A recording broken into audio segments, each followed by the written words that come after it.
آنکھیں کھلی اور وہ آج اللہ کی توحید کے آوازے کو بلند کر رہے. تو اللہ علم کو ایسے نہیں اٹھائے گا کہ انسان رات کو سوئے عالم ہو اور صبح جاہل ہو، بلکہ علماء کو اٹھا لے گا. علماء فوت ہو جائیں گے، علماء مر جائیں گے، پھر جہال بچیں گے، جاہل بچیں گے، لوگ ان کو اپنا پیشوا بنا لیں گے. آج جن کے پاس بھی جائیے، وہ سود کا کاروبار کر رہے ہو یا بدکاری کا کاروبار کر رہے ہو، وہ کسی نہ کسی مولوی کا فتویٰ اپنے پاس رکھتے ہیں. ان سے پوچھئے فتویٰ کہاں سے لیا؟ فلاں ٹی وی چینل سے فلاں مفتی صاحب آئے تھے، انہوں نے استخارے کا فتویٰ دیا تھا. فلاں ٹی وی چینل پر فلاں مولوی صاحب آئے تھے، انہوں نے فلاں فتویٰ دیا تھا. جاہلوں کو اپنا پیشوا بنا لیں گے.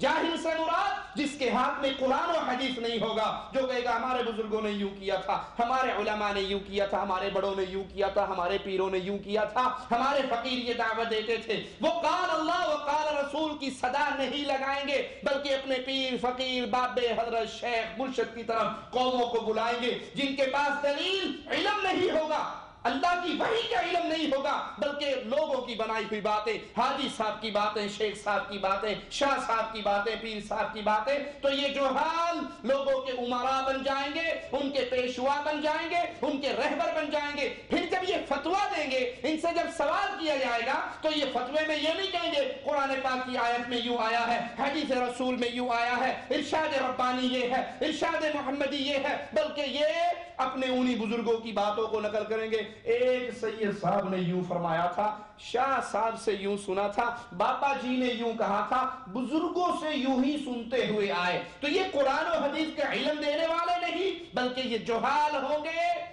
یہ جاہل ہوں گے.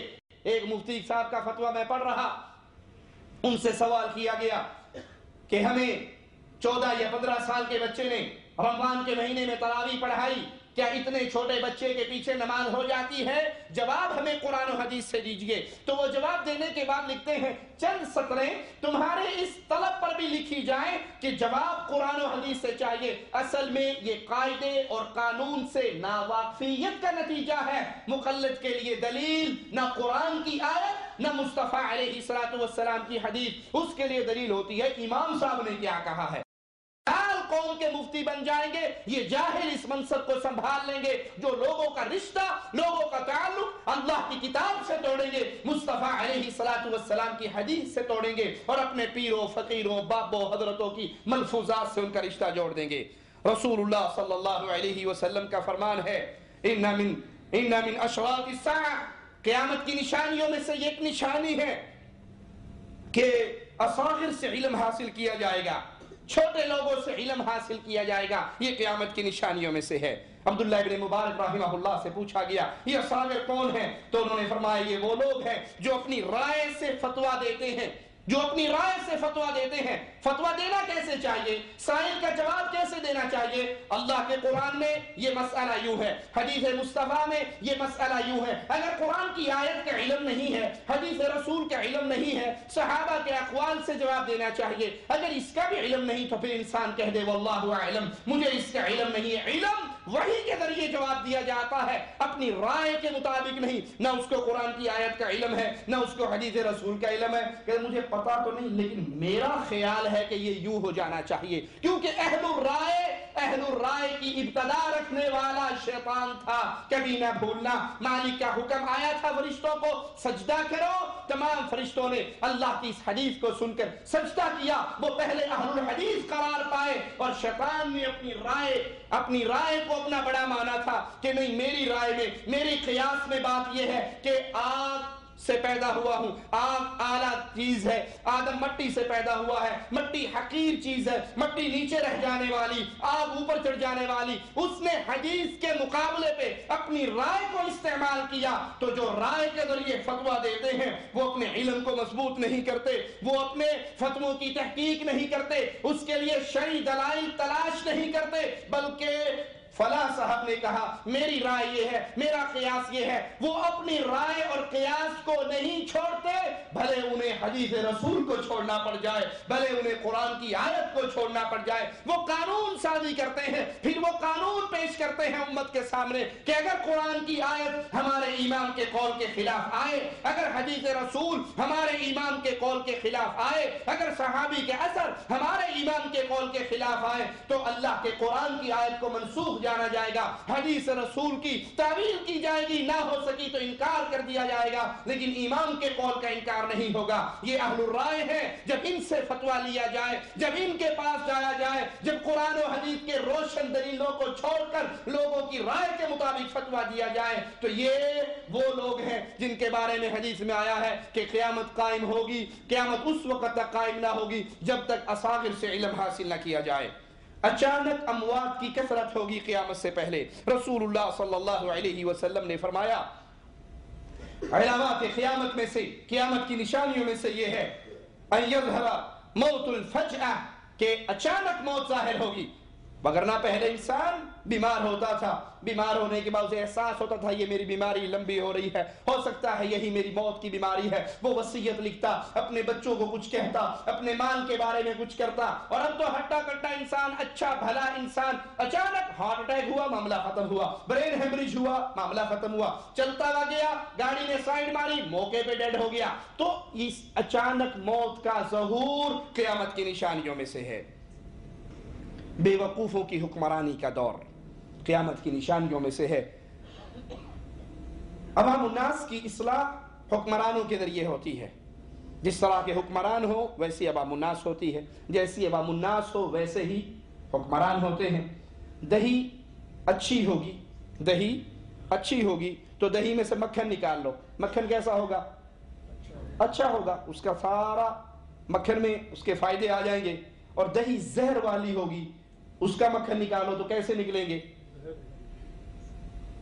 तो अवाम की इस्लाह हुक्मरानों की इस्लाह से है, और अवाम का बिगाड़ हुक्मरानों के बिगाड़ से है। मुस्नद अहमद में है, रसूलुल्लाह सल्लल्लाहु अलैहि वसल्लम अपने सहाबी सैयदना काब से कहते हैं, अल्लाह तुम्हें बेवकूफों की हुक्मरानी से बचाए। उन्होंने अर्ज किया, या रसूल अल्लाह सल्लल्लाहु अलैहि वसल्लम, बेवकूफों की हुक्मरानी से क्या मतलब है? आपने फरमाया, मेरे बाद कुछ ऐसे हुक्मरान होंगे जो ना मेरी हिदायत से रोशनी हासिल करेंगे, ना मेरी सुन्नत पे अमल करेंगे।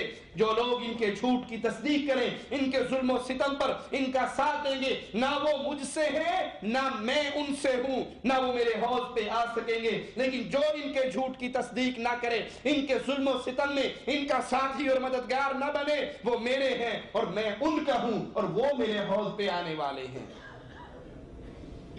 ये कौन लोग होंगे जो ना अल्लाह के रसूल सल्लल्लाहु अलैहि वसल्लम की हिदायत के रास्ते पर चलेंगे, ना आपकी सुन्नतों को अपनाएंगे, बल्कि वो कहेंगे ये कुरान और हदीस, माफ करना, पुराने दौर वाले लोगों के लिए था, अब तो 14वीं सदी भी क्रॉस हो रही है, अब कुरान और हदीस मौजूदा दौर के अंदर नाफिज नहीं हो सकता। ये कौन लोग होंगे जो कुरान और हदीस पे एतराज करेंगे? एतराज करने वाले ने किया था कि अगर मैं कुरान और हदीस की हदूद को कायम कर दूं तो ये तो वहशियाना हदूद है, ये जालिमाना हदूद है। सुना होगा आपने भी और पढ़ा होगा, जिन्होंने कुरान और हदीस पे एतराज किए, जो कुरान और हदीस की हिदायत को नहीं लेंगे, मुस्तफ़ा अलैहि सलातु वस्सलाम की सुन्नतों को छोड़ देंगे, बल्कि अपने बनाए हुए कवानीन को नाफिज करेंगे, लोगों के बनाए हुए कवानीन को नाफिज करेंगे।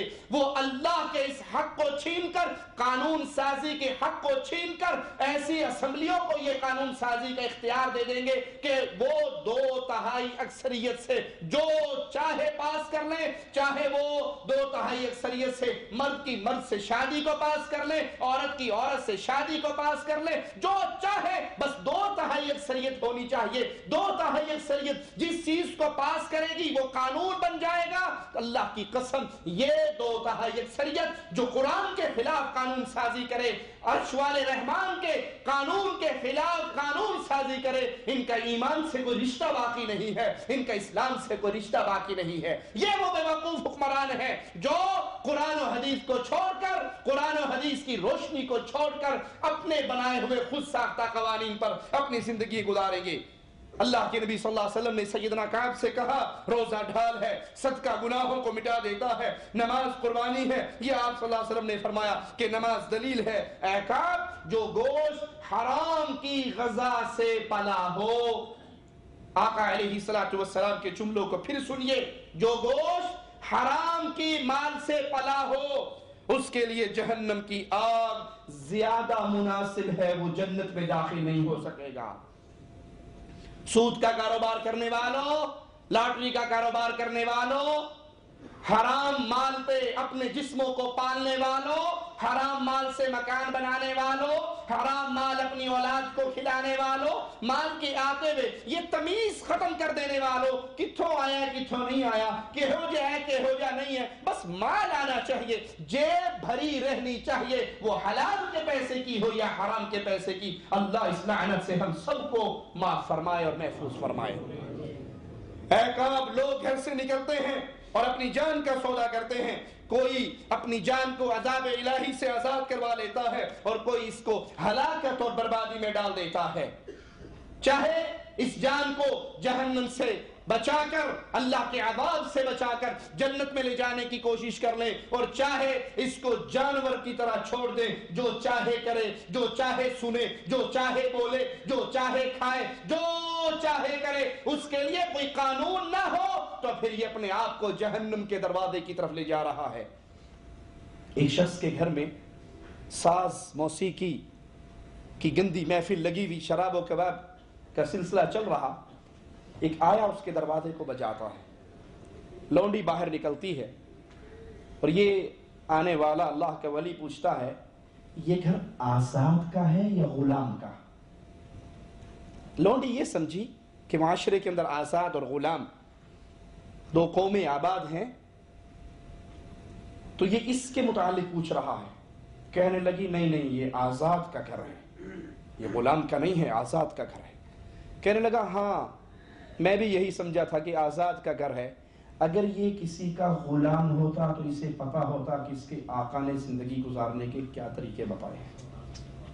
ये कह के चल दिया।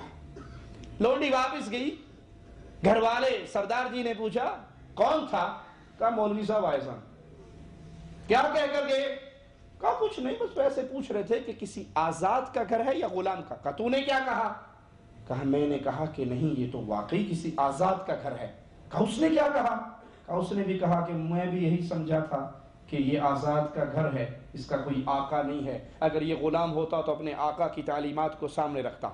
ये सुनते ही उसके दिल पे ऐसी चोट लगी कि मैं आजाद नहीं हूं, मेरा तो आका अल्लाह है, मैं तो उसके हुक्मों का पाबंद हूं, मैं ये कैसे जिंदगी गुजार रहा हूं। ये बात सुनते ही अल्लाह ने उसके दिल की काया को ऐसा पलटा, उसने उस महफिल को भी बर्खास्त कर दिया, उस साद और शराब के आलात को भी तोड़ दिया, उन लौंडियों को भी आजाद कर दिया और फिर अल्लाह के दीन को सीखने के लिए लग गया। तो सोचिए कि मैं और आप आजाद हैं या अल्लाह के गुलाम हैं, अल्लाह के पाबंद हैं। अगर मैं और आप अल्लाह की शरीयत के पाबंद हैं तो फिर हमें अपने अर्श वाले रब की अहकामात की पासदारी करनी चाहिए। और अगर आपका दिल कहता है कि नहीं हम तो आज़ाद हैं, फिर जो दिल में आए करें, आपको कोई पूछने वाला नहीं है। हाँ, जिसको ये यकीन है कि एक दिन अल्लाह के दरबार में खड़ा होना है, जिंदगी भर के लम्हात की रिपोर्ट देनी है, फिर वो हर कदम से पहले, हर जुमले से पहले, जुबान को हिलाने से पहले, कदम को उठाने से पहले सोचे, फिक्र करे, इस काम से मेरा आका राजी हो रहा है या नाराज हो रहा। क़यामत की निशानियों में से ज़माने का करीब हो जाना। सही बुखारी में है, रसूलुल्लाह सल्लल्लाहु अलैहि वसल्लम ने फरमाया, ज़माना करीब हो जाएगा, अमल कम हो जाएगा, फितने ज़ाहिर होंगे, बुख़्ल व लालच का दौर दौरा होगा और आप इसमें कत्ल और खून रेजी बहुत ज़्यादा होगी। ज़माना करीब होने का मायना क्या है? नंबर एक कि ज़माने में बरकत ख़त्म हो जाएगी, ज़माने में बरकत ख़त्म हो जाएगी। जो काम पहले दौर के लोग 1 घंटे में कर लिया करते थे, वो पूरे पूरे दिन में भी नहीं होंगे। हाफ़िज़ इब्न हजर रहमहुल्लाह फरमाते हैं, ये सूरत हाल हमारे ज़माने में वाक़े हो चुकी है। हम देखते हैं कि दिन रात ऐसी तेजी से गुजर रहे कि पहले ज़माने में इस तरह ना था, बरकत ख़त्म हो गई, पता ही नहीं लगता कब सूरज निकला और कब गुरूब हो गया। इंसान अगर पूरे दिन का हिसाब किताब लगाने बैठे तो उंगलियों पे गिनेगा, सिर्फ 3 काम किए और पूरा दिन गुजर गया, आज 4 काम किए और पूरा दिन गुजर गया। और इसका एक मतलब ये भी है कि अहले ज़माना ज़राए अबलाग और ज़मीनी और फ़वाई सवारियों की वजह से, उनकी कसरत की वजह से एक दूसरे के करीब हो जाएंगे। अभी यहाँ पर हैं और वो जहाज़ में बैठा और 4 घंटे बाद वो दिल्ली में उतर जाता है, 4 घंटे बाद वो लाहौर में उतर जाता है। اس سواریوں نے، اس ذرائع ابلاغ نے آج ابھی یہاں پر واقعہ ہوا اور ٹھیک 5 منٹ کے بعد وہ تمام چینل نے اس کو نشر کر دیا اور پوری دنیا کے اندر وہ پھیل گیا۔ مسند احمد میں ہے، رسول اللہ صلی اللہ علیہ وسلم نے فرمایا قیامت